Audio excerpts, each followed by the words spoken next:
ஆண்டவராகிய இயேசு கிறிஸ்துவின் பரிசுத்த நாமத்திற்கு ஸ்தோத்திரம். கிறிஸ்து பிரியமானவர்களே, இந்த நாளின் செய்தியின் தலைப்பு தேவனின் சித்தம். தேவனின் சித்தம், காட்ஸ் வில். மத்தேயு 6வது அதிகாரம் 10வது வசனம். 10வது வசனத்தில் 2வது பகுதியை நாம் தியானிக்க போகிறோம். மத்தேயு 6 10வது வசனம்.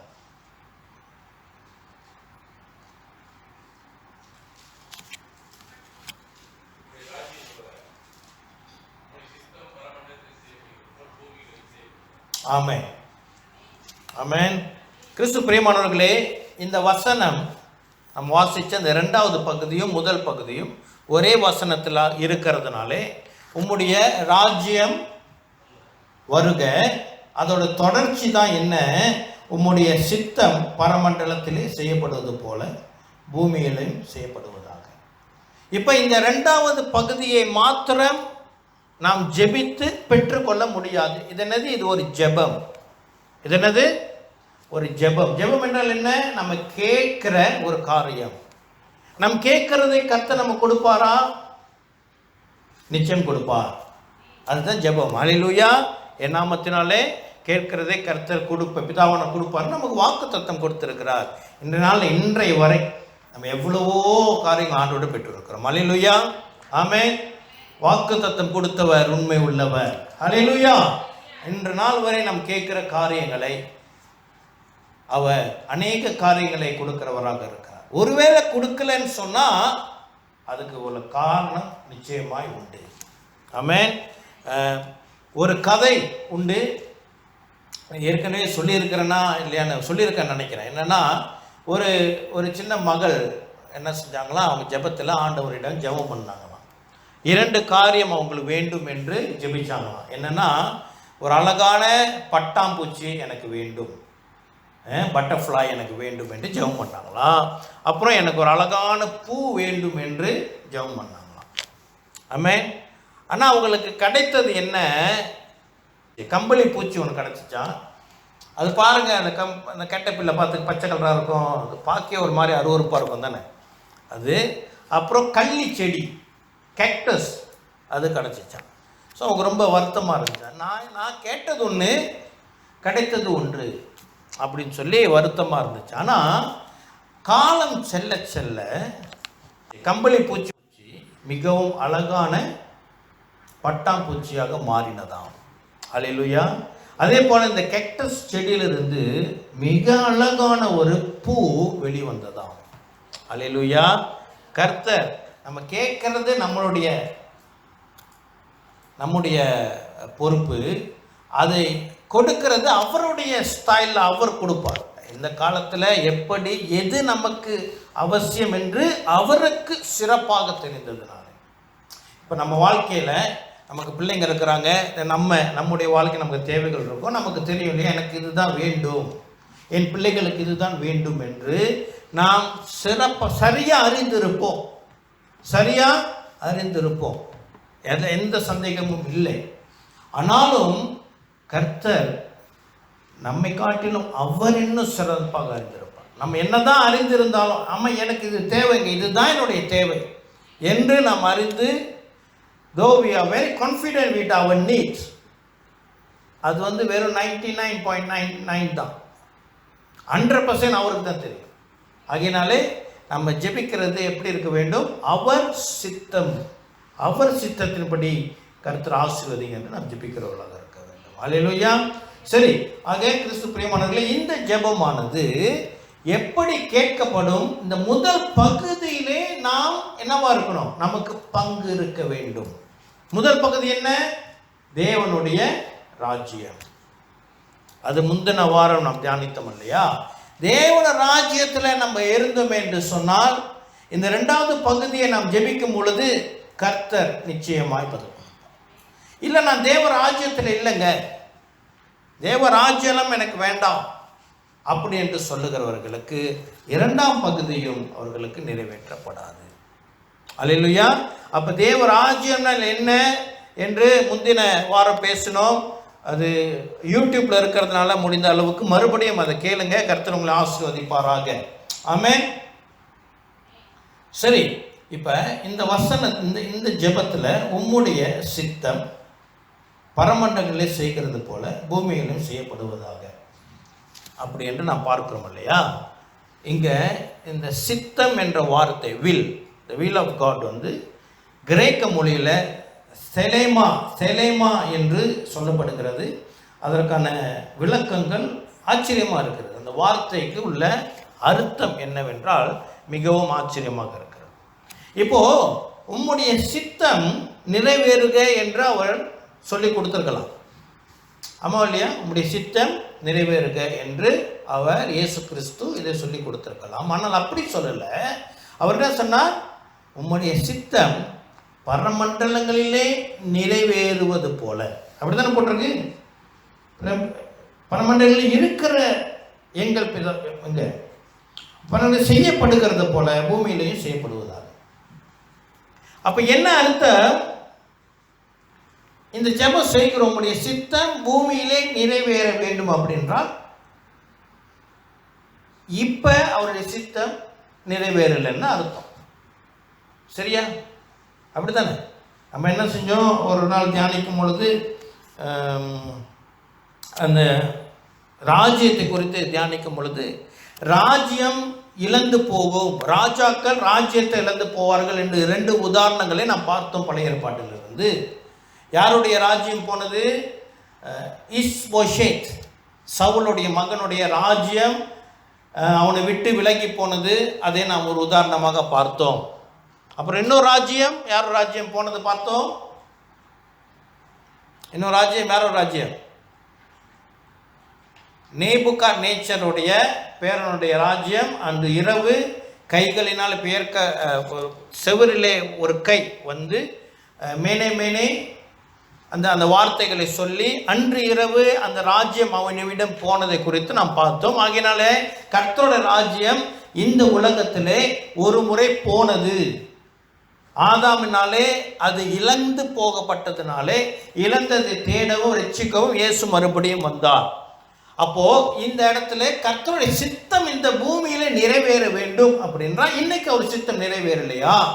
அப்படி என்றால் கிறிஸ்து பிரியமானவர்களே அது உண்மைதான். ஏனென்றால் இந்த ராஜ்யம் இழந்ததினாலே அங்க ராஜா தன்னுடைய ராஜ்யத்தின் ஆளுகையை செய்ய முடியவில்லை. சரியா? இன்று ஒரு குடும்பம் எடுத்துக்குவோம். ஒரு குடும்பத்தில் விசேஷமாக ஒரு குடும்பத்தின் தலைவனாக கர்த்தர் அந்த வீட்டினுடைய அப்பா தகப்பனை தான் நியமித்திருக்கிறார். ஆமாம் இல்லையா? இது உண்மை. வேதம் அப்படி தான் சொல்லுது. குடும்பத்தின் தலை யாருன்னா அந்த வீட்டில் இருக்கிற கணவன் அல்லது தகப்பன். அப்போது தகப்பனுடைய ஆசை அவர் தலைவனாக இருக்கிறதுனாலே அந்த வீட்டிலே அவருடைய சாயல் அங்கே இருக்கும். எப்படி இருக்கும் என்று சொன்னால் எல்லா காரியங்களும் இருக்கும். அந்த வீட்டுடைய எல்லா அமைப்புகளும், வீடு அவங்க வீடை வாங்குறதோ, அந்த வீட்டை அமைக்கிறதோ, டிசைன் பண்ணுறதோ, பெயிண்ட் அடிக்கிறதோ எல்லாத்துலேயும் தகப்பனுடைய சாயல் இருக்கும். சரியா? அப்படி தானே இருக்கும். அதே அந்த வீட்டில் அந்த தகப்பனுக்கு மரியாதையே இல்லைன்னு வச்சுக்குவோம். இல்லை, அந்த மாதிரி இருக்குது. நம்ம நம்பணும். அந்த மாதிரி இருக்குது. அந்த வீட்டில் அவங்க அப்பா ஆசைப்படுறது எதுவுமே நடக்காது. அவருக்கு பிடிச்ச உணவு கிடைக்காது, அவருக்கு பிடிச்ச நேரத்தில் கிடைக்காது. இல்லை, உண்மை தானே? தவறாக பேசுகிறேன்னா இருக்கும் தானே? அப்போது கிறிஸ்து பிரியமானவர்களே, கர்த்தருடைய சித்தம் இந்த பூமியிலே அநேக இடத்துல நிறைவேறவில்லை. ஆகினால தான் ஆண்டவன் ஜெபிக்க சொல்கிறார். அதே நேரத்தில் நம்ம ஒன்று விளங்கி கொள்ளணும். கர்த்தர், அதாவது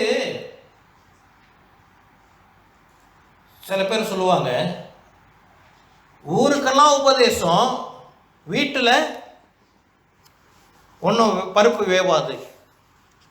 வீட்டில் பருப்பு வேவாது. வீட்டில் பிள்ளைங்களை சரியாக வளர்க்கல, வீட்டில் பிள்ளைங்க ஒழுங்கா இல்லை. ஆனால் வெளியே போனால் உபதேசம். இப்போ வீட்டை வசனமாக தான் சொல்லுது, வீட்டை கட்டாதவன் என்னது ஊழியத்தை கட்ட முடியாது. வசனமே சொல்லுது இல்லையா? அப்போது கர்த்தர் அவருடைய சித்தம் இந்த பூமியில் நிறைவேறாததுனால நம்ம அதுக்காக ஜெபிக்கணும்னு சொல்கிறதுனால அவர் என்ன சொல்றது, அவருடைய சித்தத்தை செய்ய முடியாதவர் அல்ல. நம்ம விளங்கி கொண்டோம். அவர் அவர் அந்த அளவுக்கு வீக்கானவர் அல்ல. என்ன சொல்ல வரேன்னா, இந்த ஆண்டவர் சொல்றார், பரமண்டலங்களே உம்முடைய சித்தம் இருக்கிறது போலனா அவருடைய சித்தம் பூமியில் மட்டும்தான், அதுவும் மனிதர்கள் மத்தியில் தான் செயல்படாமல் இருக்கு.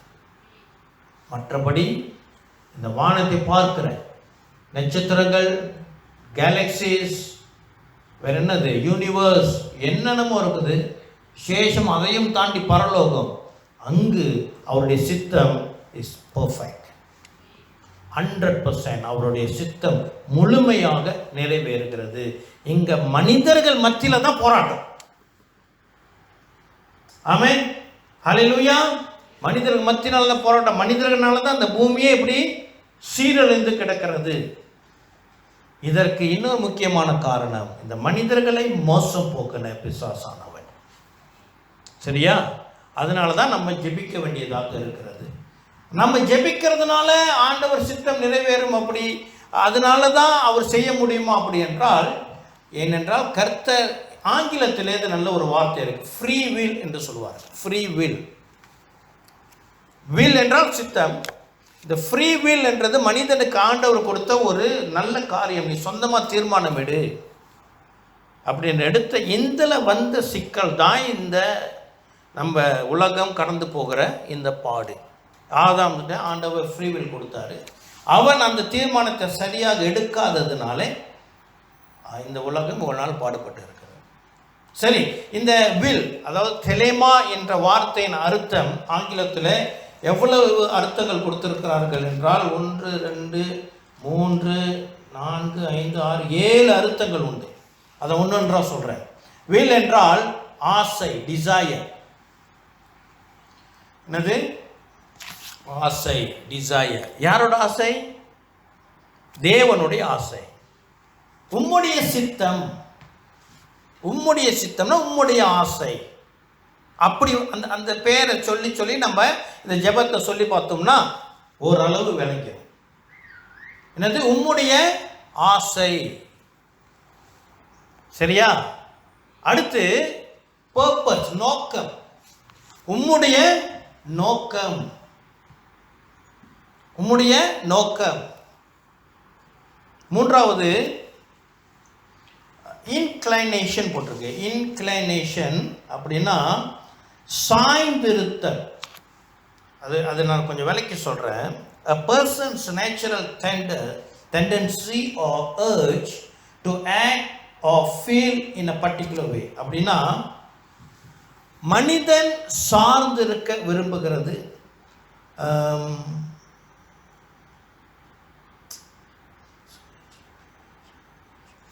urge என்றால் அவன் விரும்புகிற ஒரு காரியம் இப்படி நடக்க வேண்டும்.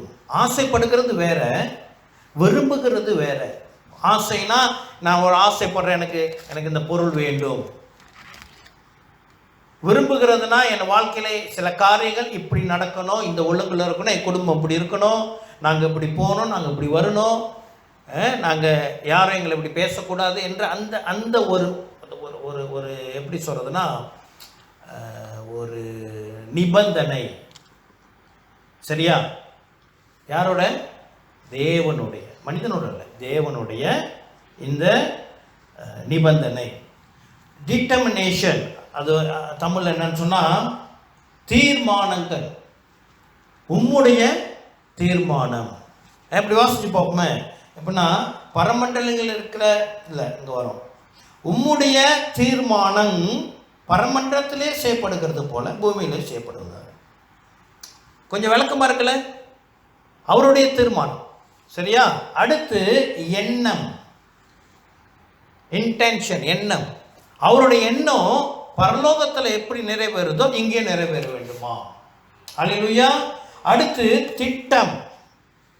அவருடைய திட்டம் பரலோகத்தில் எப்படி, யூனிவர்ஸை பாருங்க எப்படி பெர்ஃபெக்டா இயங்கி கொண்டு இருக்கிறதோ அந்த திட்டம் பூமியிலும் நிறைவேற வேண்டுமா? அடுத்த ஒரு வார்த்தை ஆலோசனை. கர்த்தருடைய ஆலோசனை இந்த பூமியிலே நிறைவேற வேண்டுமாம். அல்லேலூயா. ஆக சித்தம் என்றால் இவ்வளவும் அடங்கியிருக்கிறது. இதில் இன்னொன்றும் இருக்கிறது. என்னென்றால், இப்போ இந்த சொன்ன காரியங்கள் எல்லாம் தேவனுடையது. என்னது? நான் சொன்ன அனைத்து ஆசை, நோக்கம், தீர்மானங்கள், எண்ணம், ஆலோசனை, திட்டம், இதெல்லாம் தேவனுடையது. ஆனால் இது தேவனுடைய மாத்திரமல்ல, நமக்கும் இதெல்லாம் உண்டு. ஆமாம் இல்லையா? நமக்கும் ஆசை உண்டு, நம்முடைய தீர்மானங்கள் உண்டு, நம்முடைய திட்டம் உண்டு, நம்முடைய வேற என்னது எண்ணம் உண்டு, நம்முடைய ஆலோசனை, நமக்கு நோக்கம் இருக்குது, எல்லாம் நம்மக்கிட்ட இருக்குது. ஆமாம் இல்லையா? இப்போ இந்த ஜெபத்தில் ஜெபம் பண்ணுறோன்னு என்ன அர்த்தம்? என்ன அர்த்தம்? என்னோட வேலை செய்யக்கூடாது, உம்முடையது வேலை செய்ய வேண்டும். அல்லேலூயா. தேவ ராஜ்யம் இந்த உலகத்திலே ஒரு முறை ஆதாமினாலே காணாடிக்கப்பட்டதுனாலே நடந்தது விளைவு என்ன? ஆதாமை தன் சாயலாக படைத்தார். அவன் தேவனுடைய சாயலை இழந்து போனதுனால அவனை சார்ந்திருக்கிறவனாக மாறினான். தேவனுடைய சாயலை படைத்த ஆதாம் தேவனை சார்ந்திருந்தான். ஆண்டவர் தான் ஆதாமுக்காக தீர்மானம் எடுத்தார். ஆதாம் திருமணம் பண்ணு சொல்லிட்டு தீர்மானம் எடுத்தது யாரு? ஆதாமா?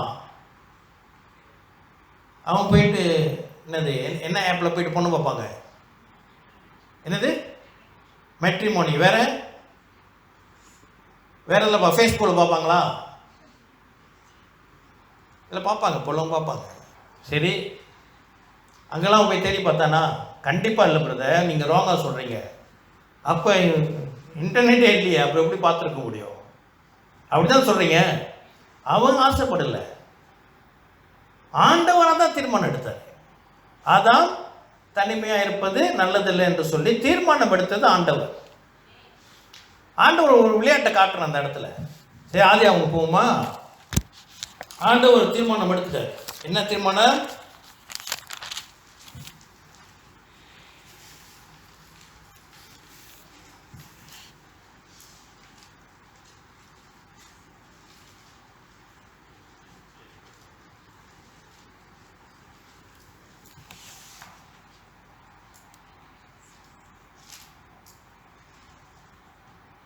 ரெண்டாவது அதிகாரம் 18வது வசனம்.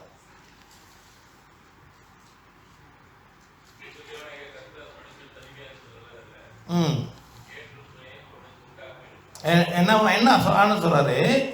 மனுஷன் தனிமையாக இருப்பது நல்லதல்ல. யார் தீர்மானம் பண்ண? அவனை சொன்னானா? ஆதாம் சொல்லல. யார் சொன்னது? ஆண்டவர் தீர்மானிச்சார். சரியா? அப்ப என்ன செஞ்சிருக்கணும்? தீர்மானம் எடுத்தது ஆண்டவர். அப்ப என்ன செஞ்சிருக்கணும் ஆண்டவர்? சொல்லுங்க. பொண்ணு பார்த்துருக்கணும். அடுத்து என்கேஜ்மெண்ட். யார் சொன்னது? என்கேஜ்மெண்ட் வச்சிருக்கணும். சரி, அப்புறம்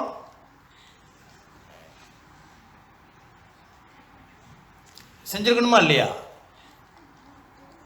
ஆனால் ஆண்டவர் என்ன செஞ்சார் தெரியுமா? பொறு எனக்கு தெரியும் எப்பன்னு. 19வது வசனம். தேவனாய் கர்த்தர் வெளியின் சகலவித மிருகங்களையும் ஆகாயத்தின் சகல பறவைகளையும் மண்ணினாலே உருவாக்கி ஆதாம் அவைகளுக்கு என்ன பெயரிடுவான் என்று பார்க்கும்படி அவைகளை அவனிடத்தில் கொண்டு வந்தார். அந்தந்த ஜீவ ஜந்துக்கு ஆதாம் எந்தெந்த பெயரிட்டானோ அதுவே அதற்கு பெயராயிற்று. அப்படியே ஆதாம் சகலவித நாட்டு மிருகங்களுக்கும் ஆகாயத்து பறவைகளுக்கும் சகலவித காட்டு மிருகங்களுக்கும் பெயரிட்டான். ஆதாமுக்கோ ஏற்ற துணை இன்னும் காணப்படவில்லை. தீர்மானித்தது ஆண்டவர். தீர்மானம் எடுத்துட்டார். இருந்தாலும் இப்போ வேலை வாங்குறார். நீ முதல் வேலையை பாரு. வாலிப பிள்ளைங்களுக்கு இதுதான் ஆலோசனை. உங்கள் வயசில், வாலிப வயசில் ஹோமோன் வேலை செய்யும். ஆண்களுக்கு பெண்கள் மேலே ஈர்ப்பு வரும், பெண்களுக்கு ஆண்கள் மேலே ஈர்ப்பு வரும். எஸ், இது ஆண்டவர் வச்சது தான். ஆனாலும் வெயிட்,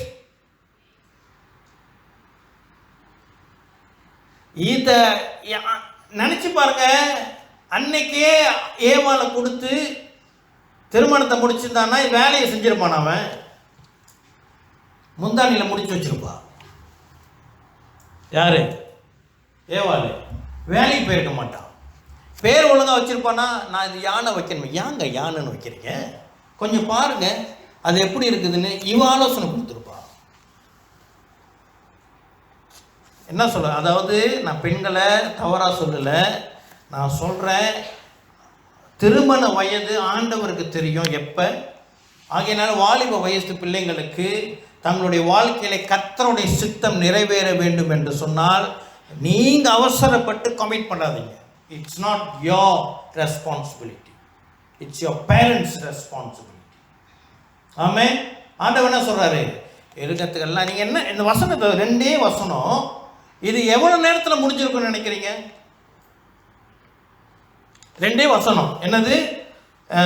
தேவனாய் கர்த்தர் வெளியின் சகல மிருகங்களையும் ஆகாயத்தின் சகல பறவைகளும் மண்ணினாலே உருவாக்கி ஆதாம் இவர்களுக்கு என்ன பேரிடுவான் என்று பார்க்கும்படி அவர்கள் அவனிடத்தில் கொண்டு வந்தார்.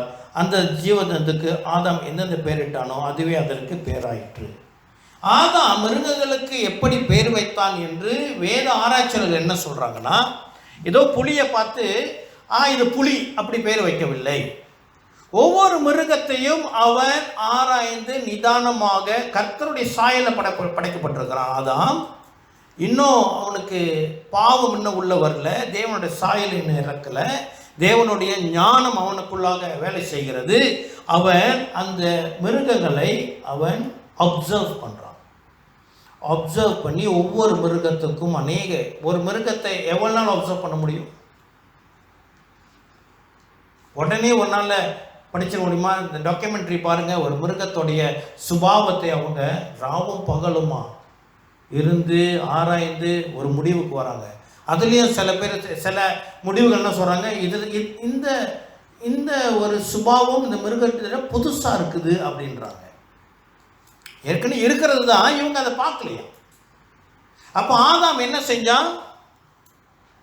இட் டேக்ஸ் டைம் எடுத்து ஒவ்வொரு மிருகத்தையும் அப்சர்வ் பண்ணி அந்த மிருகத்தின் குணாதிசயத்தின்படி அதுக்கு பேர் வைத்தான். It takes time. ஒரு நாள் 2 நாள் நடந்ததில்லை.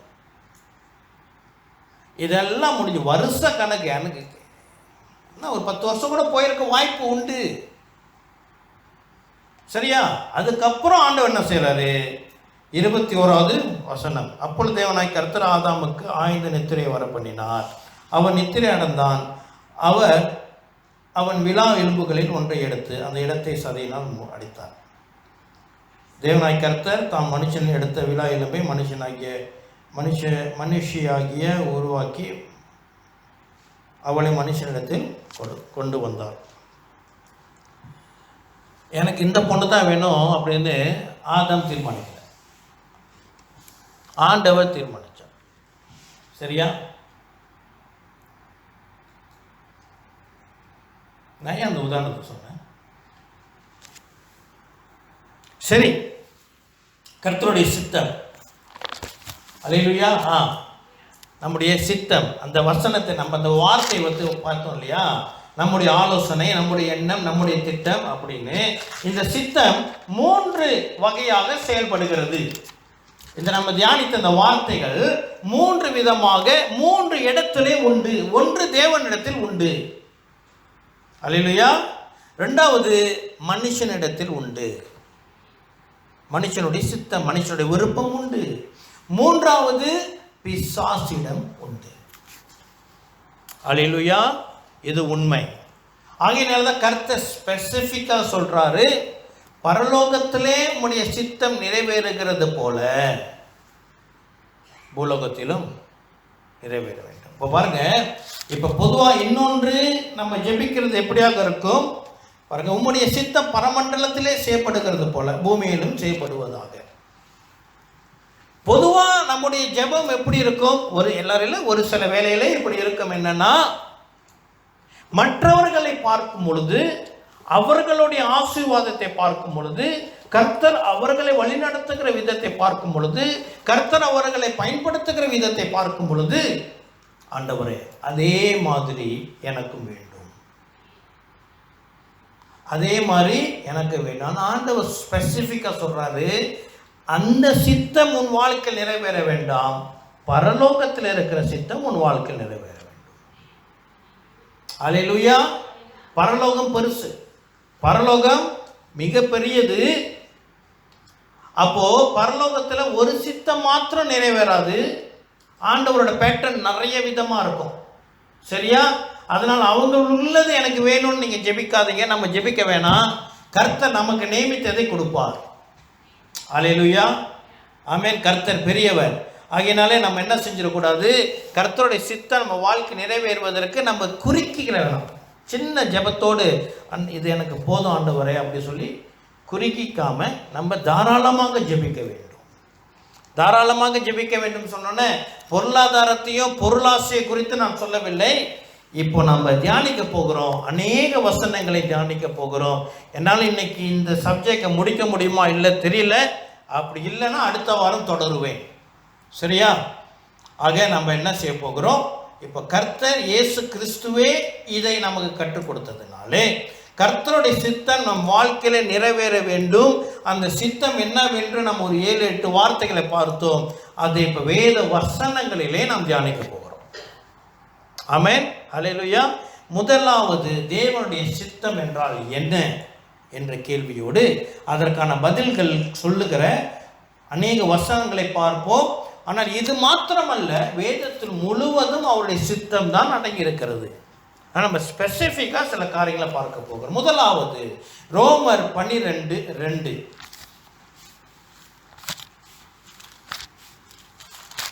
ரோமருக்கு எழுதின நிருபம் 12வது அதிகாரம் 2வது வசனம்.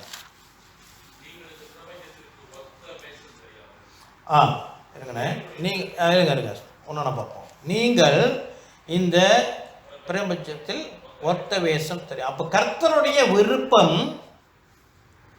கர்த்தருடைய ஆசை என்னவாம், இந்த பூமியிலே நாம் ஒற்ற வேஷம் தரிக்க கூடாதாம். ஒற்ற வேஷம் தரிக்க கூடாதுன்னு என்னன்னா, உலகத்துக்கு ஏற்ற மாதிரி நம்ம மாத்திக்கிறது. உலகத்தோட பேட்டர்ன் இருக்கு இல்லையா, உலகத்துடைய ஒரு சாயல் இருக்குது இல்லையா, அதுக்கு ஏற்ற மாதிரி நம்மை மாற்றிக்கொள்வது. ஆண்டவர் சொல்றாரு நீங்க எப்படி இருக்கு. அவரோட ஆசை என்னன்னா, நம்ம இப்போ உதாரணத்திற்கு நம்ம எல்லாம் தமிழ் கலாச்சாரத்திலும் வந்தவங்க. ஆமா இல்லையா? நம்முடைய இனம் தமிழ் இனம், நம்முடைய மொழி தமிழ். சரியா?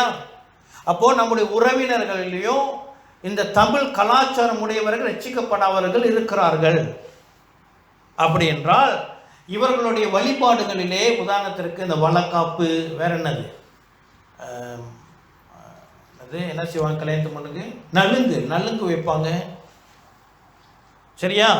இதெல்லாம் போயிட்டு நம்ம அவங்க கூட அந்த நேரத்தில் அந்த ஆத்மான ஆதாயப்படுத்துகிற பிரதர் அப்படின்னு சொல்லி கலந்துக்க கூடாது. ஆமென். இது நமக்கு தெரிஞ்ச விஷயம்தான். இருந்தாலும் நான் மறுபடியும் ஆவியானவர் உணர்த்துகிறதுனால சொல்லுகிறேன், உலக பேட்டர்னும் நம்ம இணையக்கூடாது. அன்னைக்கு வெள்ளிக்கிழமை பைபிள் ஸ்டடியில் ஒரு நல்ல ஒரு கேள்வி கேட்டாங்க. என்னென்னா, இந்த பார் அண்ட் ரெஸ்டாரண்ட் இருக்கும், இந்த மதுபானம் குடிக்கிற இடமும் உணவு உண்ணுகிற கடையும் ஒன்றாக இருக்கும். பார் அண்ட் ரெஸ்டாரண்ட் இருக்கும். அங்கே போய் நம்ம சாப்பிடலாமா அப்படின்னு சொன்னால் நிச்சயமாக அது தவிர்ப்பது சிறந்த ஒரு காரியம். சாப்பிட்றதுக்கு வேறு இடமா இல்லை, அப்படி தான் நம்ம பேசணும். ஆமென். அது நம்ம போய் இணையக்கூடாது. இருளுக்கும் ஒளிக்கும் இருளுக்கும் சம்மதம் ஏது? ஆக நம்ம ஒற்ற வேஷம் தரிக்கக்கூடாது. கிறிஸ்தவர்கள்னா கிறிஸ்தவர்கள் தான். இறப்பு இடத்துல போயிட்டு, அதாவது இப்போ இந்து பேக்ரவுண்ட்லேயே வந்திருந்தோம் என்று சொன்னால், இறப்பு இடத்துல ஏதோ அந்த சாங்கியங்களிலே நம்ம போயிட்டு கலந்து கொள்ளக்கூடாது. நம்மளோட அடையாளம், நாம் ஒரு கிறிஸ்தவன் என்ற அடையாளம் மறைக்கப்படக்கூடாது.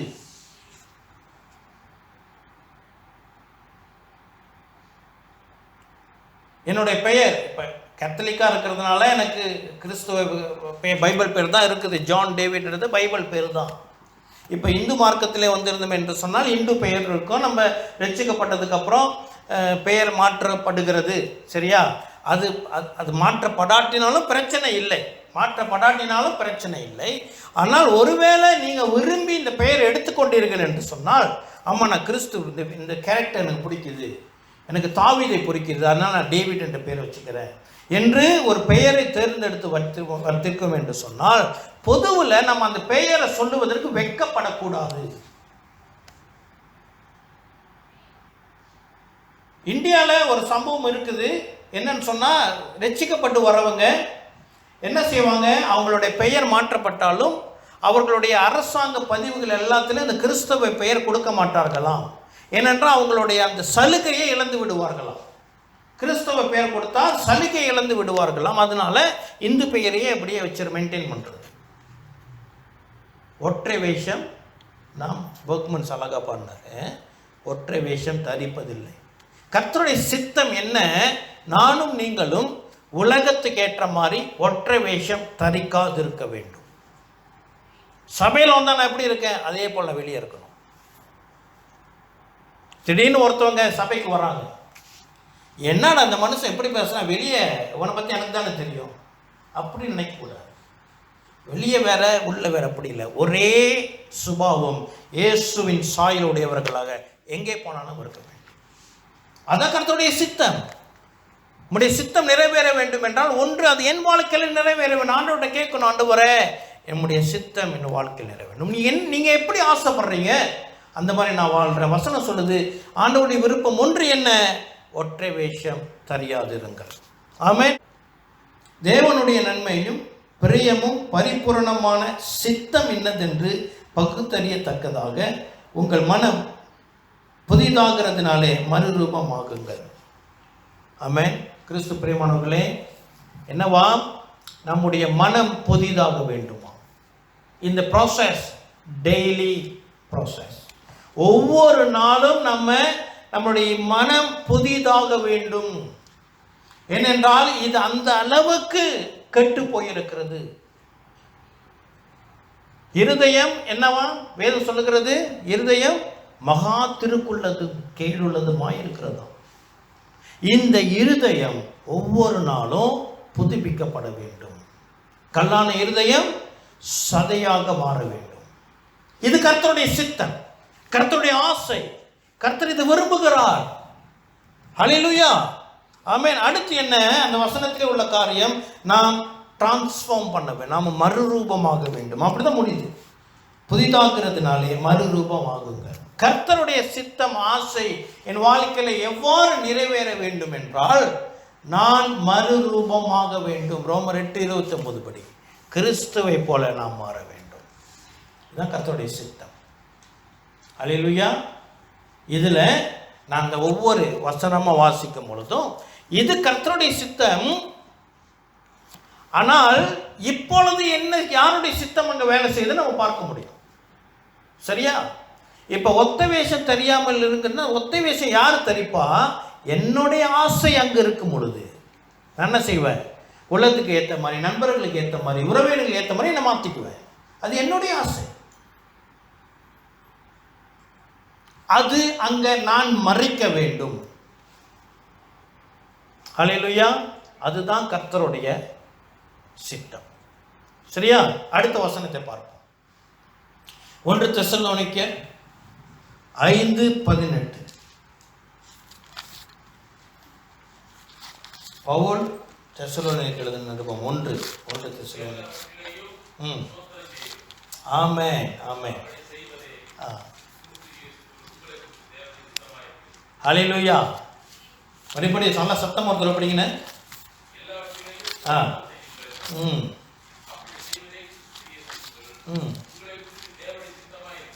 ஹல்லேலூயா. தேவனுடைய சித்தம் என்ன? அவருடைய விருப்பம் என்ன? எல்லாவற்றிலும் ஸ்தோத்திரம் செய்யுங்கள். ஆங்கிலத்தில் கிவ் தேங்க்ஸ் போட்டு, எல்லாவற்றிலும் ஸ்தோத்திரம் செய்யுங்கள். அப்படி செய்வதே கிறிஸ்து இயேசுவுக்குள் உங்களை குறித்து தேவனுடைய சித்தமாக இருக்கிறது. எல்லாவற்றிலும் என்ன? எல்லாவற்றிலும் நன்மை வரும் பொழுதும் ஸ்தோத்திரம் நன்றி சொல்லணுமா? என்னது? தீமைகள் நம்ம வாழ்க்கையில் வரும் பொழுது என்ன செய்யணுமா? நல்லது செஞ்சால் உற்சாகமாக சபைக்கு வந்துடுறது.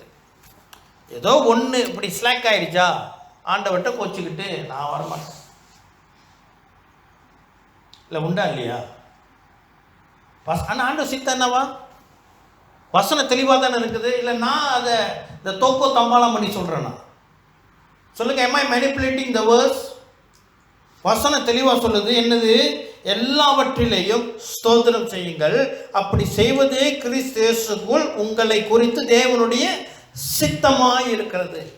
இந்த சித்தம் நம் வாழ்க்கையில் நிறைவேறாமல் இருக்கிறதுனாலே ஆண்டவர் சொல்லுகிறார், நீங்க எப்படியாவது ஜெபம் பண்ணுங்க.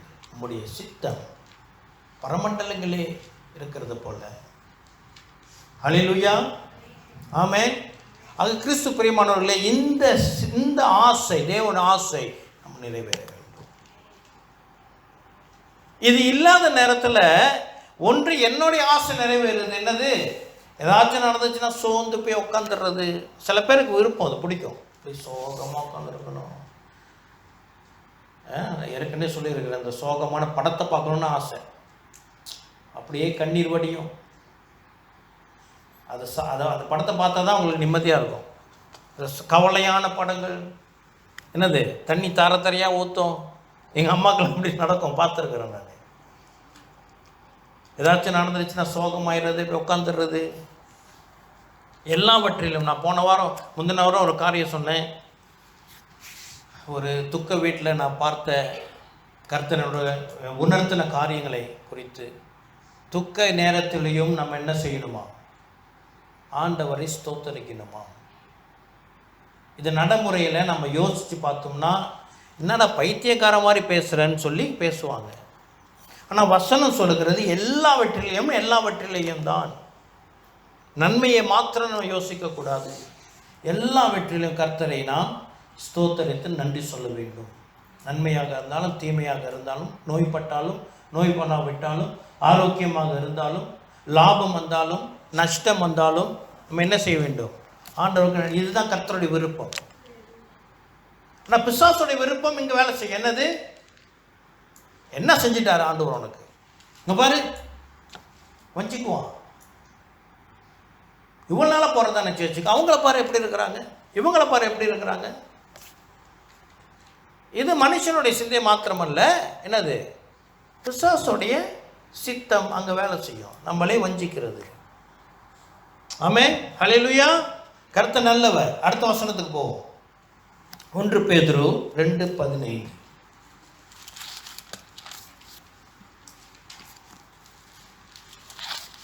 1 பேதுரு 2:15.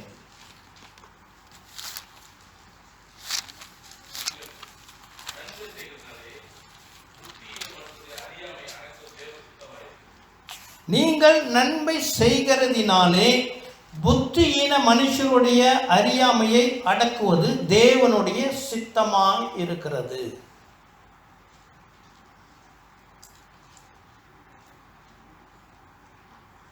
எனக்கு தெரிந்த தமிழில் இதை விளங்கி கொள்ள எனக்கு கஷ்டமாக இருக்குது.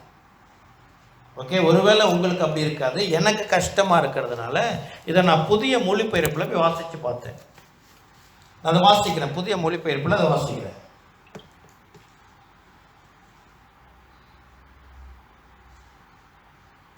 அங்கே தெளிவாக இருக்குது. அப்போ இந்த பைபிள் வாசிக்கும் பொழுது சில காரியங்கள் நமக்கு விளங்கலைன்னா நம்ம இந்த மாதிரி மற்ற ரெஃபரன்ஸை பார்க்கறது நல்லது. நமக்கு இன்னும் தெளிவான ஒரு பிக்சர் கிடைக்கும்.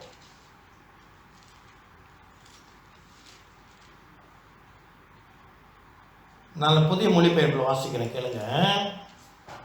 இவ்வாறு நீங்கள் நன்மை செய்ய முன் வருவதன் மூலம், இவ்வாறு நன்மை செய்ய முன் வருவதன் மூலம் மதிக்கட்ட அறிவாளிகளை வாயடக்க செய்ய வேண்டும் என்பது கடவுளின் திருவுளம். என்னன்னா, நம்ம நன்மை செய்யும் பொழுது இதில் கொஞ்சம் அழகாக எழுதியிருக்கிறாங்க, மதிக்கட்ட அறிவாளிகள், ஆக்சுவலி முட்டாள்கள், அதுதான் கொஞ்சம் அழகாக எழுதியிருக்கிறாங்க. சில இடத்துல நம்மளால் நன்மை செய்ய முடியாது. அங்கே அங்கே அந்த முட்டாள்கள் இருக்கிற இடத்துல அங்கே தீமையை தான் எதிர்பார்ப்பாங்க. அங்கே நம்ம போய் நன்மை செஞ்சோம்னா அந்த முட்டாள்களுடைய வாய் அடைக்கப்படுமாம். அப்போ ஆண்டவர் என்ன செய்ய சொல்கிறார்? நம்மை நன்மை செய்ய சொல்லுகிறார். இது ஜெனரல், நன்மை செய்வது ஜெனரல். ஆனால் இங்கே ஒரு சூழ்நிலை, ஒரு இடத்துல நம்ம என்ன செய்யணும்? கருத்தாய் அங்கே இருக்கிற சூழ்நிலை அறிந்து நன்மை செய்ய வேண்டும். இது அதனால தான் ஆண்டவர் சொன்னார், நீங்கள் சர்ப்பங்களைப் போல வினா உள்ளவர்களாய் இருங்கள். நம்ம ஞானமாக இருக்கணும். அதனால தான் ஆண்டவர் ஆவிக்குரிய வரங்களில் 2 வரம். என்னது? ஞானம் நிறைந்த வசனம், அறிவு நிறைந்த வசனம். நம்ம கர்த்தர் ஞானமும் அறிவையும் கொடுத்திருக்கிறார். ஏன் கொடுத்திருக்கிறார்னா அவருடைய சித்தம் நிறைவேற வேண்டும், அவருடைய ஆசை நிறைவேற வேண்டும். சரியா? இப்போ நம்ம என்ன செய்கிறோம்? ஒரு வச்சுக்கோ, நம்ம ஒரு கம்பெனியோட முதலாளி, ஒரு பிஸ்னஸ் இருக்குது, பிஸ்னஸை முதலாளி. அப்போ ஒரு வேலைக்கு ஆட்கள் எடுக்கிறோம். எடுக்கும்பொழுது என்ன செய்வோம்? வேலைக்கு எடுக்கிறவங்களுக்கு நம்ம தொழிலை பற்றி ஒன்றுமே தெரியாது. அப்போ நம்ம அவங்களை போதிப்போம், கற்றுக் கொடுப்போம், ட்ரைனிங் கொடுப்போம். இதை செய்யுங்க, எப்படி செய்யணும், இப்படி செய்யணும். அவங்களுக்கு அறிவை ஊற்றுவோம். எதற்கு? இந்த முதலாளியுடைய ஆசை நிறைவேறுவதற்கு. ஆமென். அப்போ ஆண்டவர் ஆவிக்குரிய வரங்களினாலே நம்மை நிரப்புகிறதுக்கு காரணம் என்ன? அவருடைய சித்தம், அவருடைய ஆசை, அவருடைய திட்டம், அவருடைய எண்ணம் நிறைவேறுவதற்கு. அல்லேலூயா. கர்த்தர் நல்லவர். ஆமென். அப்போ அவருடைய திட்டம் நிறைவேறும் பொழுது முட்டாள்களுடைய வாய் அடைக்கப்படுமா? வசனம் சொல்லுகிறது, நான் சொல்லல, வசனம் சொல்லுகிறது. ஆமென். கர்த்தர் நல்லவர். அடுத்த வசனத்துக்கு போவோம். மார்க் 3, மார்க் 3வது அதிகாரம், மார்க் 3வது அதிகாரம் 33லிருந்து 35 முடிய.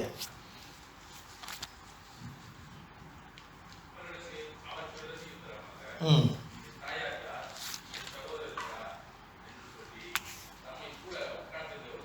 ம் ம்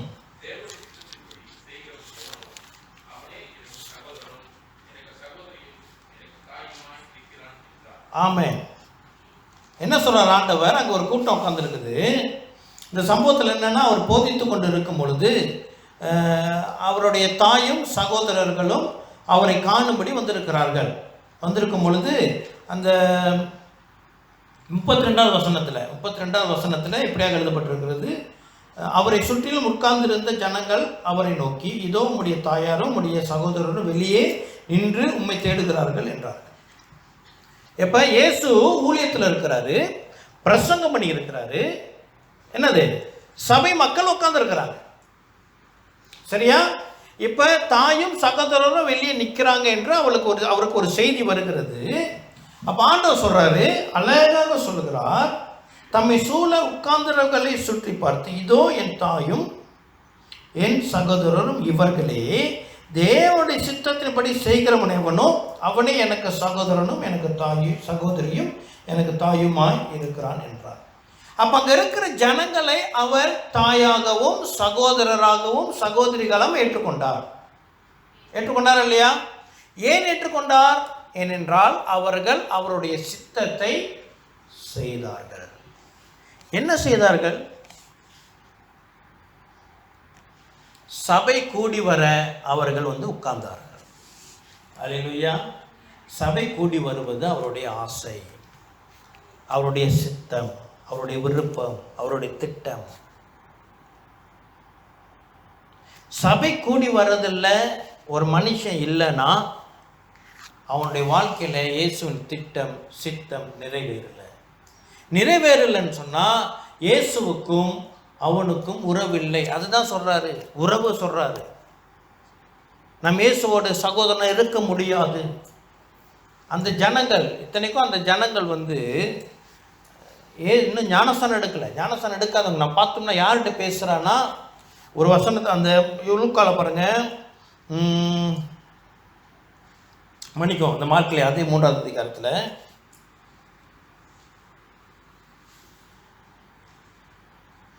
21வது வசனம், அவருடைய இனத்தார் இதை கேட்ட பொழுது.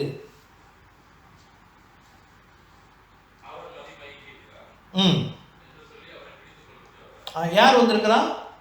வந்திருக்கிறவங்க யார்கிட்ட அவர் இந்த பிரசங்கம் பண்ணி இருக்கிறாரு? யார் இவரை, இயேசு கிறிஸ்து யாரை சகோதரனாகவும் சகோதரியாகவும் தாயாராகவும் ஏற்றுக்கொண்டார் என்றால் அவரை பிடிக்க வந்த ஜனங்கள்.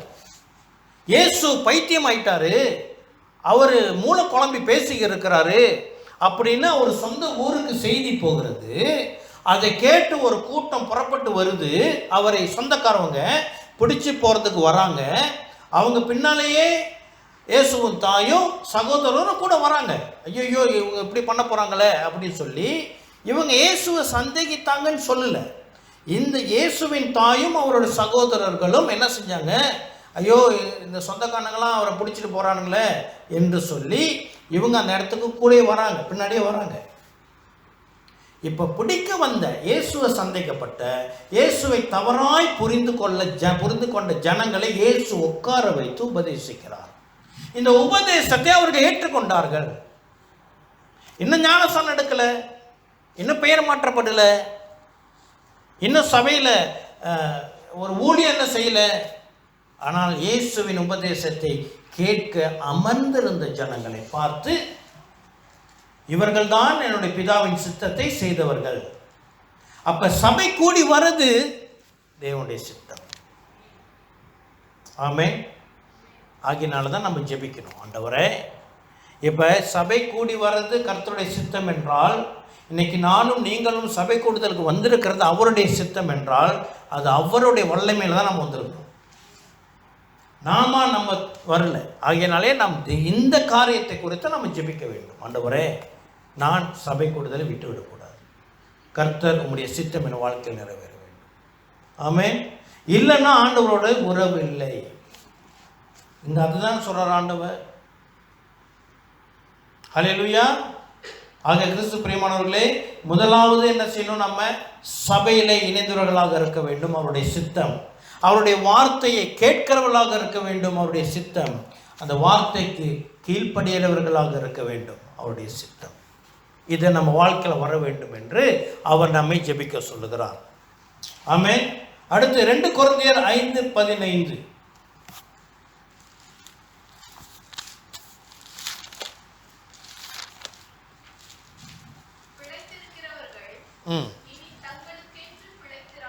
ஆமென்.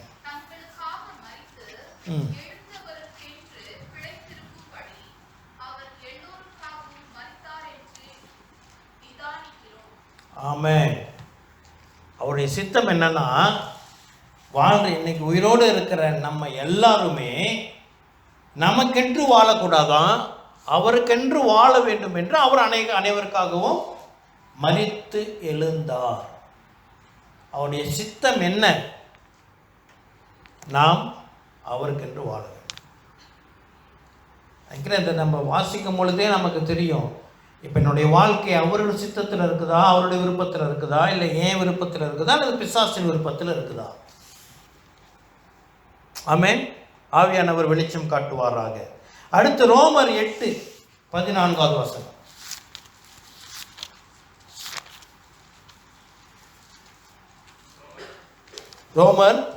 ரோமருக்கு எழுதின நிருபம் 8வது அதிகாரம்.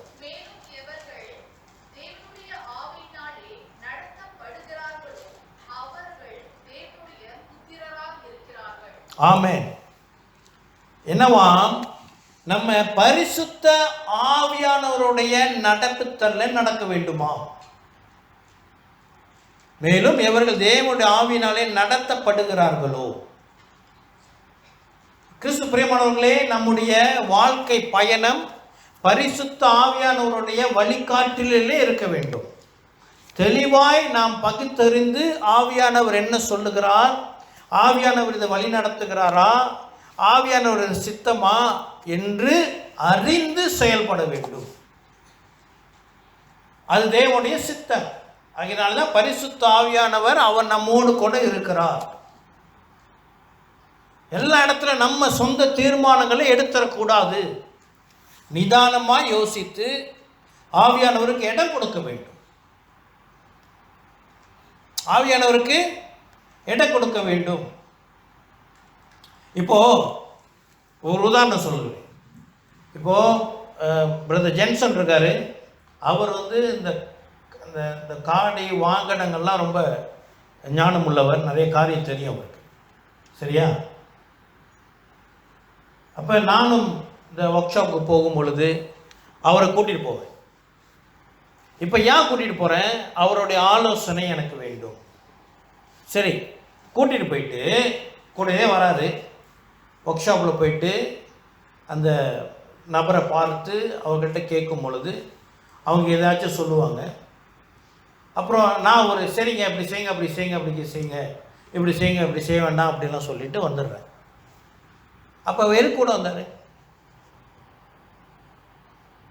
அம்மா நான் என்ன செஞ்சுருக்கணும்? பிரதர் நீங்கள் பாருங்கள், நீங்கள் பேசுங்க, எப்படி இவங்க சொல்கிறாங்க இப்படி செய்யலாமா, என்ன செய்யலாம் நீங்கள் சொல்லுங்கள். அதுக்கு தானே ஆலோசனை கூட்டிகிட்டு போகிறோம். இல்லாட்டி தேவையில்லையே. இப்போ பரிசுத்த அவனை கூட இருக்கிறான்னு எதுக்கு இருக்கிறாரு? நம்ம கொஞ்சம் யோசிச்சு பார்ப்போம். அன்றாட வாழ்க்கையில் பரிசுத்த ஆவியினாலே நான் நடத்தப்படுகிறேனா? இது நம்ம கொஞ்சம் யோசிக்க வேண்டிய ஒரு காரியம். சபைக்கு ஆண்டவர் துதிக்கும் போது மட்டும் எனக்கு ஆவியானவர் வேண்டும் அல்ல. அவர் வரும்போது உங்களை சகல சத்தியத்துக்குள்ளாகவும் நடத்துவார் என்று பரிசுத்த ஆவியானவர் கொடுத்து எழுதப்பட்டிருக்கிறது. ஹல்லேலூயா. அப்போ கர்த்தருடைய சித்தம் என்ன? நான் ஆவியினாலே வழி நடத்தப்பட வேண்டும். ஏனென்றால் அநேக நேரத்தில் என்னுடைய சொந்த அறிவினாலே நான் வழி நடத்தப்படுவேன், பிசாசினுடைய அறிவினாலே வழி நடத்தப்படுவேன். இது கூடாது, இது இருக்கிறது. அதனால தான் ஆண்டவர் ஜெபம் பண்றார், ஜெபம் பண்ண சொல்லி கொடுக்கிறார். உம்முடைய சித்தம் என் வாழ்க்கை நிறைவேற வேண்டும் ஆண்டவரே. ஆமென். ஹல்லேலூயா. ஆமென். அடுத்து எபேசியருக்கு எழுதின நிருபம் 5வது அதிகாரம். ரொம்ப முக்கியமான ஒரு காரியம். எல்லாமே முக்கியம்தான், இதுவும் அதில் ஒன்று முக்கியமான.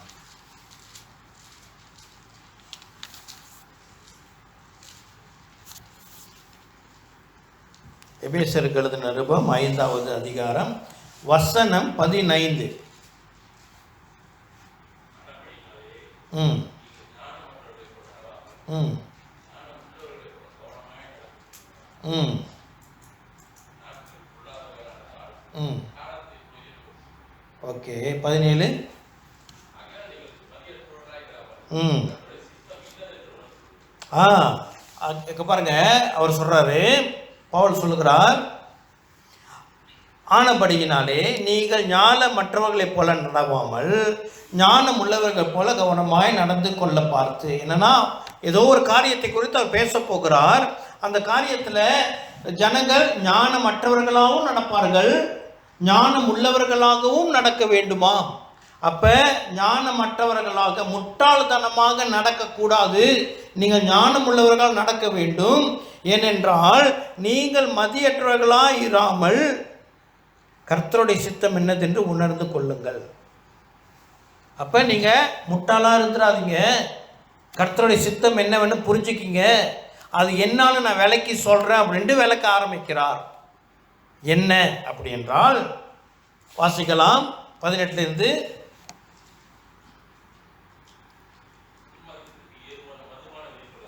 ம் ம் ம் ம் ம் ம்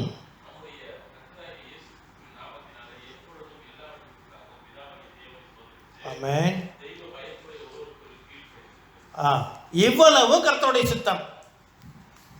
இன்னும் முடியல, என்ன இருக்கு?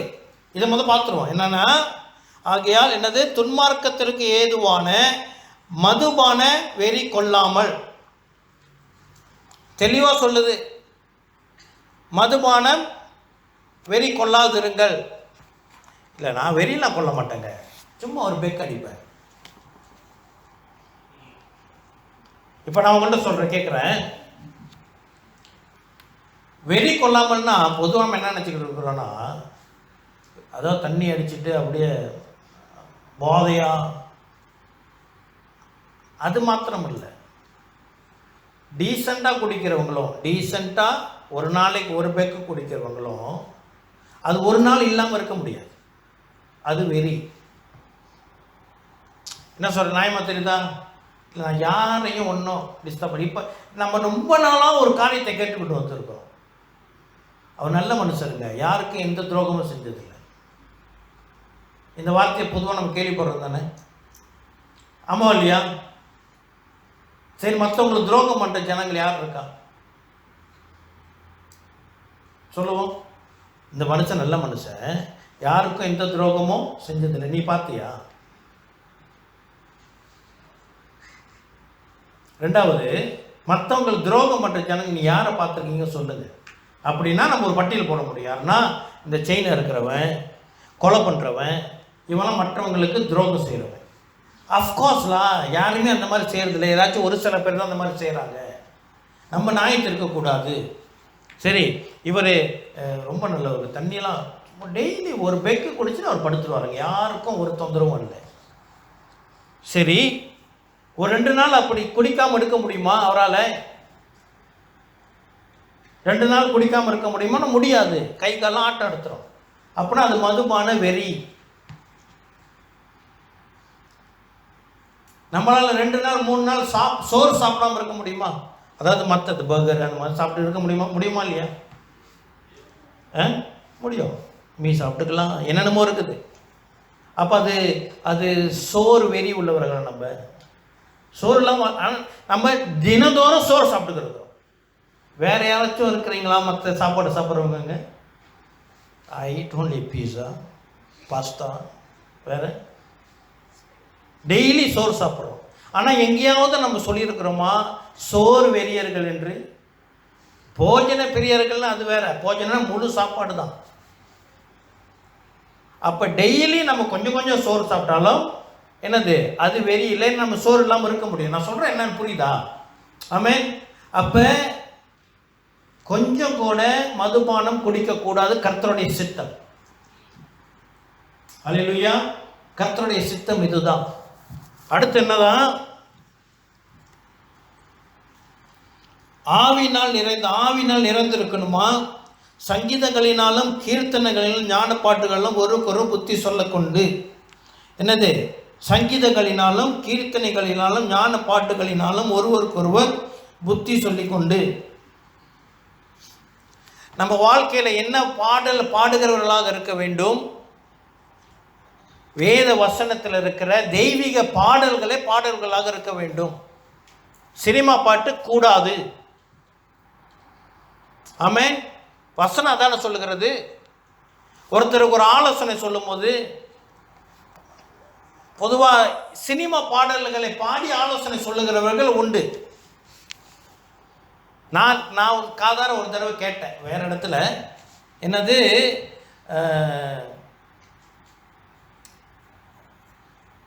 மாபெரும் சபையில் நீ நடந்தால் மாலைகள் உனக்கு விழ வேண்டும். அது உலகப்பிரமான ஆலோசனை. இதை போயிட்டு வாலிப பிள்ளைங்களை கூப்பிட்டு நீங்கள் எப்படி வாழணும்னா, நீங்கள் ஒரு மாபெரும் சபையில் போனீங்கன்னா உங்களுக்கு மாலைகள் விழணும், அப்படியாக நீங்கள் வாழ்க்கையில் முன்னேறி வரணும் சொல்லக்கூடாதான். வசனம் சொல்லுகிறது, சங்கீதங்களினாலும் கீர்த்தனைகளினாலும் ஞான பாட்டுகளினாலும் ஒருவருக்கொருவர் புத்தி சொல்லிக் கொண்டு உங்கள் இருதயத்தில் கர்த்தரை பாடி கீர்த்தனம் பண்ணி. நம்ம இருதயத்தில் ஆண்டவர் பாடலை பாடுகிறவர்களாக இருக்க வேண்டும். அன்றாட சபை கூடி வரும்போது மட்டும் இந்த பிரதரோட சேர்ந்து நாங்களும் பாடுறோம் அப்படின்னு இருக்கக்கூடாது. தினந்தோறும் ஆண்டவருடைய வார்த்தையை பாடல்களை நாம் பாடுகிறவர்களாக இருக்க வேண்டும். கர்த்தருடைய விருப்பம். ஆமென். ஹல்லேலூயா. இது கர்த்தருடைய விருப்பமாக இருக்கிறது. அப்போ நீங்கள் உங்கள் இருதயத்தில் கர்த்தரை பாடி கீர்த்தனம் பண்ண வேண்டும் என்று கர்த்தரை சித்தமாக இருக்கிறது என்றால் நீங்கள் உலக பாடல்களை பாடாதிருங்கள். பாஸ்டர் சொல்லிட்டார், என்னமா நகரா கூட பாட மாட்டேங்க, அப்படி அர்த்தம் இல்லை. ஆமென். என்ன அர்த்தம்னா, இருதயத்தில் நம்ம தனியாக இருக்கும் பொழுது when we are boring, when we are working, எதில் இருந்தாலும் கர்த்தருடைய அவரோடு இணைந்து இருக்க வேண்டுமா? அதுதான் கர்த்தர் விரும்புகிறார். ஹல்லேலூயா. நம்முடைய 20 வருஷம் நம்முடைய கர்த்தராகிய இயேசு கிறிஸ்து நாமத்தினாலே எப்பொழுதும் எல்லாவற்றிற்காகவும் பிதாவாகிய தேவனை ஸ்தோத்தரித்து. மறுபடியும் முதல் தியானித்து அதே வசனம் மறுபடியும் வருகிறது. எல்லாவற்றிலும் கர்த்தரை ஸ்தோத்தரிக்கணும். இது கர்த்தருடைய சிஸ்டம், கர்த்தருடைய ஆசை, அவருடைய விருப்பம். ஹல்லேலூயா. அப்புறம் ஆரம்பிக்கிறது அடுத்த பகுதி, தெய்வ பயத்தை. அவரோட சித்தம் இன்னும் முடியல, இந்த வசனத்தில் இன்னும் முடியல. தெய்வ பயத்தோட ஒருவருக்கொருவர் கீழ்ப்படிந்திருந்தார். ஹல்லேலூயா. கர்த்தருக்கு கீழ்ப்படிந்திருக்க வேண்டும் என்று அவர் ஆசைப்படுகிறார். அவருடைய திட்டமும் அதுதான். இது எங்க நிறைவேறி கொண்டிருக்கிறதாம்? பரலோகத்தில் நிறைவேறுகிறதாம். இப்ப நம்ம வாசிக்கிறது எல்லாம் பரலோகத்தில் நிறைவேறின காரியத்தை தான் நம்ம பார்த்து கொண்டு இருக்கோம். பரலோகத்தில் எது எதெல்லாம் நடக்கிறதோ அதுதான் சாயலாக இங்கு வசனத்திலே பிரித்து எழுதப்பட்டிருக்கிறது. ஹல்லேலூயா. கீழ்ப்படிந்திருங்கள். கிறிஸ்து சபைக்கு தலையாயிருக்கிறது போல புருஷனும் மனைவிக்கு தலையாயிருக்கிறான். அவரே சரீரத்திற்கும் இரட்சகராய் இருக்கிறார். ஆகையால் சபையானது கிறிஸ்துவுக்கு கீழ்ப்படுகிறது போல மனைவிகளும் தங்கள் சொந்த புருஷர்களுக்கு எந்த காரியத்திலையும் கீழ்ப்படிந்திருக்க வேண்டும். இது கர்த்தருடைய சித்தம். ஆமென். கர்த்தருடைய விருப்பம். ஹல்லேலூயா. அடுத்து, புருஷர்களே உங்கள் மனைவிகளில் அன்பு கூறுங்கள், அப்படியே கிறிஸ்துவும் சபையில் அன்பு கூர்ந்து. அது ரொம்ப கஷ்டங்க அப்படின்னு நம்ம நினைக்கலாம். ஆனால் கர்த்தருடைய சித்தம் அது. அப்போ கர்த்தருடைய சித்தம் என்ன அப்படி என்றால், ஏன் இதெல்லாம் எழுதி கொடுத்திருக்கிறார் என்றால், இதெல்லாம் இல்லாத ஒரு சூழ்நிலையிலே உலகம் இருக்கிறது. ஆகினாலே தான் உம்முடைய சித்தம் நிறைவேற வேண்டும் என்று ஜெபிக்க கற்றுக் கொடுக்கிறார். இது உண்டா? நம்ம அவ்வளவு பார்க்கிறோமே. இதெல்லாம் உலகத்தில் குறைப்பட்டு இருக்கிறதை நாம் பார்த்துருக்கிறோம். உண்மையா இல்லையா? ஆமென். குறைபாடுகள் இருக்கிறதுனால தான் வசனத்தில் எழுதி கொடுத்திருக்கிறது. வசனத்தில் எங்கேயும் எழுதல நீங்கள் ஒரு நாளைக்கு 3 முறை சாப்பிட வேண்டும் என்று எழுதவில்லை. ஏன் எழுதல? இதில் மனுஷன் குறைபட மாட்டான். நீங்கள் என்ன 3 முறை சொல்கிறது? நான் 7 முறை சாப்பிடுவேன் ஒரு நாளைக்கு. சாப்பிட்டு கொண்டு இருக்கிற நேரத்தில் வசனம் சொல்லல, சாப்பிட்றதுக்கான ஆலோசனை கொடுக்கவில்லை. எத்தனை முறை? அஃப்கோர்ஸ் பதியேற்பால எதை சாப்பிடணும் எது சாப்பிடக்கூடாதுன்ற ஆலோசனை உண்டு, அது சொல்லவில்லை. இந்த என்ன சொல்ல வருகிறேன் என்று கொஞ்சம் நாம் ஞானமாய் விளங்கி கொள்ள வேண்டும். ஹல்லேலூயா. சரி, அது தொடர்ந்து வாசிப்போம். 5வது அதிகாரத்தில் 26 படிங்க.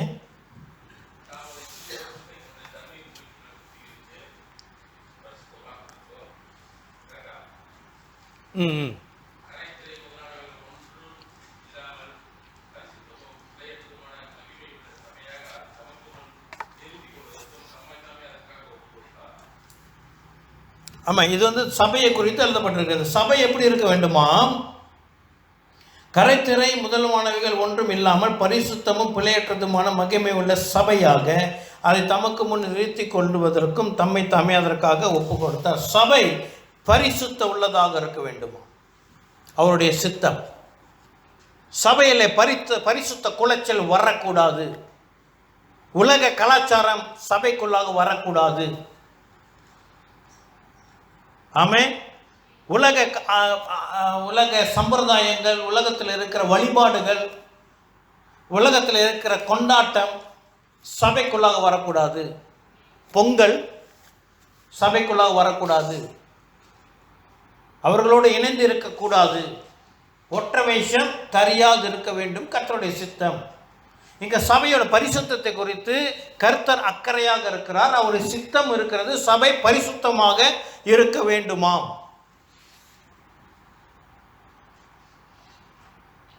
முதல்ல வாசித்தம் என்னது? உங்கள் இருதயத்தில் கர்த்தரை பாடி கீர்த்தம் பண்ணுங்க. அதுக்கு மேலே கர்த்தரின் சங்கீதங்களினாலும் கீர்த்திகளினாலும் ஞான பாட்டுகளினாலும் ஒருவருக்கொருவர் புத்தி சொல்ல வேண்டும் என்று கர்த்தர் சித்தம் இருக்கிறது. ஆனால் யூடியூப்ல பார்த்துருப்பீங்க, தமிழ்நாட்டில் சில சபையில் சினிமா பாடலை பாடி உபதேசிக்கிறதை பார்த்துருப்பீர்கள். எத்தனை பேர் பார்த்துருக்கீங்க? சினிமா பாடலை பாடி உபதேசிப்பது கர்த்தருடைய சித்தம் அல்ல. சபை பரிசுத்த குலைச்சொல்லாக போகும். ஆகினால தான் நம்ம என்ன செய்யக்கூடாது, உலகத்தில் இருக்கிற பழக்கங்கள் கலாச்சாரங்களை சபைக்குள்ளாக கொண்டு வரக்கூடாது. அல்லேலூயா. இது கர்த்தருடைய சித்தம். கர்த்தர் நல்லவர். தொடர்ந்து வாசிப்போம். சரி, நம்ம இது அடுத்து 6வது அதிகாரம் 1 வசனம். இதோட தொடர்ச்சி. இப்போ இந்த எண்கள் அந்த அதிகாரங்கள் பிரிக்கப்பட்டதெல்லாம் இது பிற்பாடு செய்யப்பட்டது. முதலாவது பைபிள் எழுதப்படும் பொழுது இந்த வசனங்கள் பவுல் இந்த கடிதத்தை எழுதும் பொழுது அங்கே நம்பர் போடல, வசனங்கள் இப்படி பிரித்து எடுக்கல, அவர் ஒரு பேராகிராஃபாக தான் எழுதினார். அப்போது இந்த 6ஆம் அதிகாரம் 1 வசனமும் 5ஆம் அதிகாரத்தோடைய தொடர்ச்சி தான்.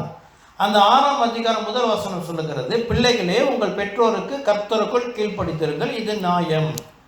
அப்போ இதுவும் கர்த்தருடைய சித்தம். கர்த்தரோட விருப்பம் என்னன்னா, பெற்றோருக்கு பிள்ளைகள் கீழ்ப்படிந்து இருக்க வேண்டும்.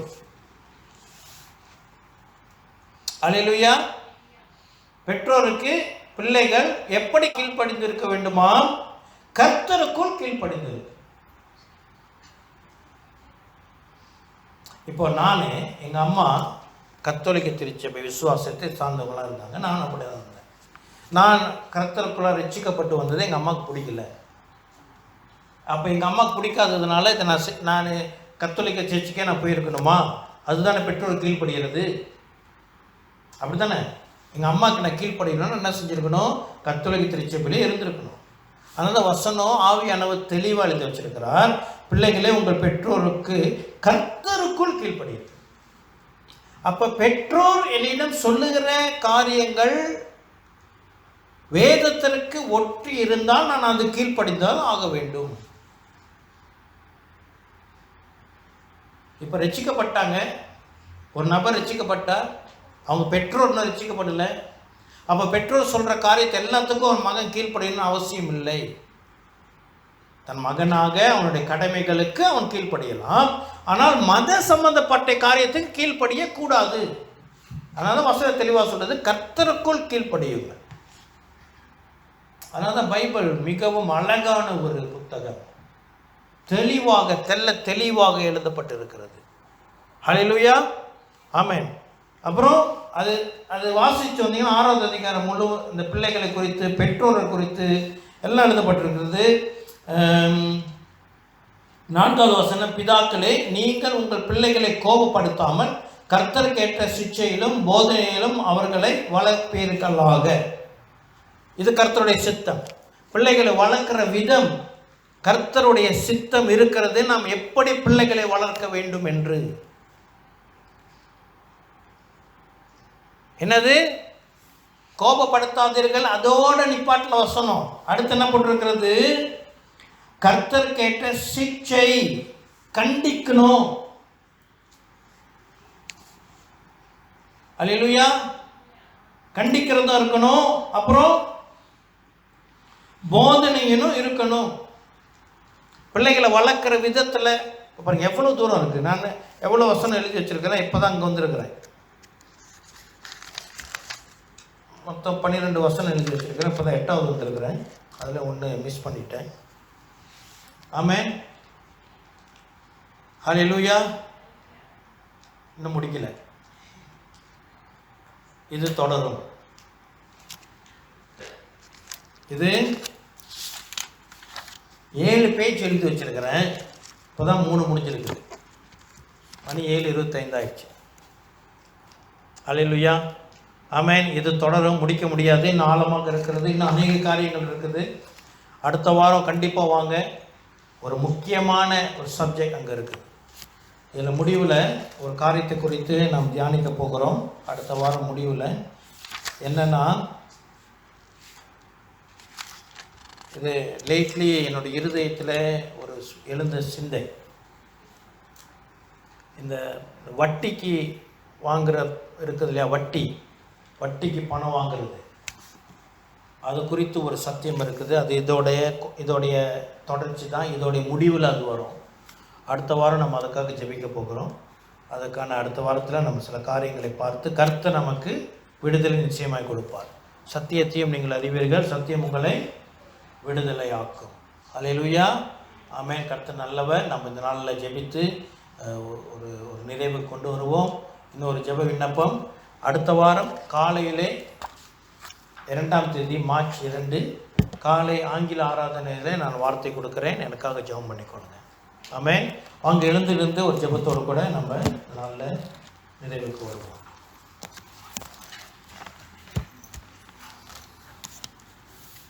ஆமென். கர்த்தர் நல்லவர். தகப்பனே, உம்மை துதிக்கிறோம், ஆராதிக்கிறோம். ஆண்டவரே, உம்முடைய சித்தத்தை நாங்கள் ஆராய்ந்து வேதத்திலிருந்து பார்க்க கர்த்தர் எங்களுக்கு கொடுத்த கிருபை ஈவுக்காக நன்றி செலுத்துகிறோம். பிதாவே, நாங்கள் விசுவசிக்கிறோம், நன்றி செலுத்துகிறோம். கர்த்தர் எங்கள் இருதயத்தில் பேசினீர் என்று சொல்லி ஆகையினாலே எங்கள் வாழ்க்கையிலே இன்றைய நாள் தியானித்த பகுதி வரைக்கும் உம்முடைய சித்தம் எங்கள் வாழ்க்கையிலே எங்கெங்கெல்லாம் குறைப்பட்டு இருக்கிறதோ அது முழுவதும் உம்முடைய சித்தத்தினாலே நிறைவேற வேண்டும் என்று ஜெபிக்கிறோம். தகப்பனே, உம்முடைய சித்தம் பரமண்டலங்களிலே செய்யப்படுகிறது போல எங்கள் வாழ்க்கையிலே செய்ய வேண்டும், எங்கள் குடும்பத்திலே நிறைவேற வேண்டும். ஆண்டவரே, எங்களுடைய சமூகத்திலே நிறைவேற வேண்டும், எங்கள் தேசத்தில் நிறைவேற வேண்டும், எங்கள் சபையில் நிறைவேற வேண்டும், எங்கள் உறவினர்கள் மத்தியில், நண்பர்கள் மத்தியில் கர்த்தாவே உம்முடைய சித்தம் நிறைவேற வேண்டும் என்று பரலோகத்திலே அது நிறைவேறுகிறது போல எங்கள் வாழ்க்கையில் நிறைவேற கர்த்தர் கிருபை பாராட்டுகிறாங்க. தகப்பனே, ஒருவரும் அழிந்து போக வேண்டும் கர்த்தருடைய திட்டம் சித்தமாக இல்லாதபடி எல்லாரும் ரட்சிக்கப்பட வேண்டும் என்று கர்த்தர் சித்தம் நிறைவேறும்படி கர்த்தர் எங்களை தேர்ந்தெடுத்ததுக்காக உமக்கு நன்றி செலுத்துகிறோம். வந்திருக்கிற உம்முடைய பிள்ளைகளுடைய இருதயத்திலே உம்முடைய வார்த்தை இந்த நாள் வைத்து அவர்கள் ஆசீர்வதித்ததற்காக உமக்கு நன்றி செலுத்துகிறோம். பிதா, வந்திருக்கிற பிள்ளைகள் யாவருடைய வாழ்க்கையிலும் உடைய சித்தம் பரிபூர்ணமாக நிறைவேற தாழ்த்தி ஜெபித்து ஒப்பு கொடுக்கிறோம். நாங்கள் கேட்ட இந்த வார்த்தை வெறுமையாக போகாதபடி அநேக 30ஆகவும் 60ஆகவும் 100ஆகவும் கனி கொடுக்க பரிசுத்தாவியான ஒரு துணை எங்கள் வாழ்க்கையில் நிறைவேறும்படி எங்கள் வாழ்க்கையில் இருக்கும்படி ஜெபித்து ஒப்பு கொடுக்கிறோம். இயேசு கிறிஸ்துவின் நாமத்தினால் ஜெபம் கேளும் எங்கள் ஜீவனுள்ள நல்ல அப்பாவே. ஆமேன், ஆமேன், ஆமேன்.